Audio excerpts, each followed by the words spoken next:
పబ్బుకి ఎందుకు వెళ్ళాలి? ఎదవలకే ఎదవ పనికి మాల చెమట తాగుబోతు పుయ్య. అది స్నాప్ లో వస్తుంది అట్లా తిరిగి. నువ్వు ఈ బట్టవాజ్ మాటలన్నీ చెప్పక. Birthday party mummy.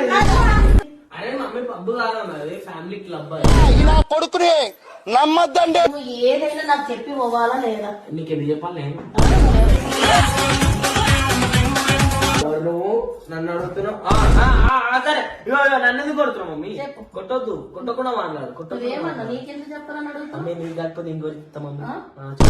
అది ఫ్యామిలీ రెస్టారెంట్ మమ్మీ, అది ఫ్యామిలీ రెస్టారెంట్. మరి ఎందుకు ఇంతకు అబద్ధం చెప్పు నువ్వు? అంటే రెస్టారెంట్ ఫ్యామిలీ రెస్టారెంట్. రెస్టారెంట్ లా అనిపించలేదు. ఆ రెస్టారెంట్ కాదు కూడా, క్లబ్. దేనికి పప్పు పోయినామంటా పప్పు కాదు. అది పబ్బే. నీ ఫోన్ లో రాత్రి పప్పుకెళ్ళిన ఫోటోలు ఉన్నాయా? ఫోటోలు లేవా? ఒకటేసారి డిలీట్ అయిపోయాయి. స్నాప్ వేసాడు. ఏందా డాన్స్ లేని? ఓ డాన్స్ లేదండి, పోయినప్పుడు డాన్స్ చేయరా? అది ఎవరైనా ఎట్లా ఒప్పిస్తావు?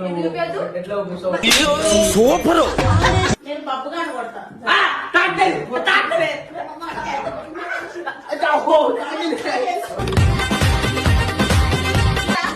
ఎందుకు నీకు ఇచ్చింది అమ్మ గొల్లిగానా? ఒక్క మాట, ఇప్పుడు మేము స్నాప్ డౌన్లోడ్ చేసుకున్నాం ఇదా? నువ్వు పబ్బుకి వెళ్ళావు కదా? పబ్బు కాలేదు, ఫ్యామిలీ క్లబ్. అంటే మొత్తం ఆడోళ్ళు ఫ్యామిలీ ముస్లింలు గిస్టులు అందరూ ఉంటారు.